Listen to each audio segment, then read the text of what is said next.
జై శ్రీరామ్. ఇవాల్టి ఆధ్యాత్మిక కార్యక్రమంలో మనకి కొన్ని పురాణ విషయాలు తెలుస్తున్నప్పుడు భగవంతుడు భక్తుడి గురించి తను మాట చెప్పిన మాటను కూడా తప్పుతాడు అనేది కొన్ని విషయాలు తప్పడం కాదు అది. అంటే భక్తుల గురించి అతను చాలా ఆ భక్తుల యొక్క ప్రేమకి అతను బెండైపోతాడు, వంగిపోతాడు. ఏ విధంగా మనకి ఆ విధంగా మనం కూడా భారతంలో చెప్పుకుంటే ఇప్పుడు అర్జునుడు చాలా 10 రోజులు బట్టి యుద్ధం చేస్తున్నాడు. అక్కడ ఎదురుగుండా ఎవరు చేస్తున్నారు కౌరవులు? భీష్ముడు చేస్తున్నాడు. ఆ భీష్ముడు యుద్ధం చేస్తుంటే కర్ణుడు అర్జునుడు కృష్ణుడి దగ్గరికొచ్చి అన్నాడు, "కృష్ణ, ఏంటి అసలు నా వల్ల కావట్లేదు. అతనేంటి 80 ఏళ్ళు ముసలాడవాడు. అతను ఎలా చేస్తున్నాడు? అతని ముందు నిలబడలేకపోతున్నావు. ఏం చేయాలి?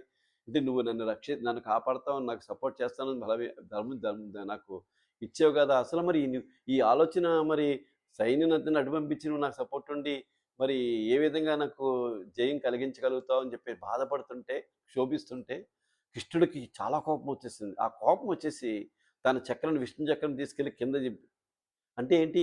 భీష్ముడికి అదే కోరిక. ఎందుకంటే దుర్యోధనుడి దగ్గరికొచ్చినప్పుడు నేను ఆయుధం పట్టను. నేను మాత్రం వచ్చి రథంలో కూర్చుంటానని చెప్పాడు. కాబట్టి ఆ దుర్యోధనుడికి ఇతని విలువ తెలియక ఏం చేశాడు?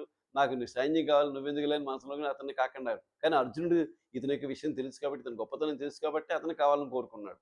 కానీ భీష్ముడు అదే ఆలోచనతో నువ్వు ఆయుధం పట్టినాను కదా నీ చేత పట్టిస్తానని చెప్పి ఇప్పుడేం చేశాడు? కోపం వచ్చి విష్ణు చక్రం పట్టుకొని భీష్ముడికి ప్రయోగించడానికి సిద్ధమవుతారనమాట. సిద్ధమవుతే అప్పుడు చెప్తాడు. అప్పుడు ఆ భీష్ముడు అనుకుంటాడు. చూసావా? అందుకేనంటే ఆ భీష్ముడి యొక్క భక్తికి అతను ఇంకా తనిచ్చిన మాట కూడా తప్పి ఇంకా ఇదొచ్చిందనమాట. అంటే భక్తుడు ఎటువంటి పనైనా చేయగలుగుతాడు. అప్పుడు అర్జునుడు అన్నాడు, "ఏంటి కృష్ణ నువ్వు చంపేస్తే మరి నువ్వు ఇంకా ఈ యుద్ధం నువ్వు చేసేస్తే ఇంక నాకు ఇదేముంటుంది? అది ధర్మం కాదు కదా!" అని చెప్తే అప్పుడు శాంతిస్తాడు. అంటే అతను దేనికి ఇలవలైపోయాడు? ఇతనన్న మాట గురించైనా భీష్ముడి యొక్క భక్తి ఒక మాట ఉంది భీష్ముడు. అతను కృష్ణుడి చేత నేను ఆయుధం పట్టించాలనుకున్నాడు. అది భక్తి రకంగా రెచ్చగొట్టి కాకుండా. ఆ భక్తికి లొంగిపోయి కృష్ణుడు కూడా మన యుద్ధం చేయడానికి సిద్ధమయ్యాడు కానీ యుద్ధం చేయలేదు. కానీ సిద్ధమైపోయాడు. అంటే భక్తుల గురించి అతను అనుకున్న ఇది కూడా తప్పి మనకి కటాక్షిస్తాడని చెప్పడానికి మహాభారతం విషయం చాలా ఉంటాయి. కాబట్టి అటువంటి పరమాత్ముడి యొక్క లీలలు మనం అద్భుతాలు మనం వర్ణించలేము. జై శ్రీరామ్.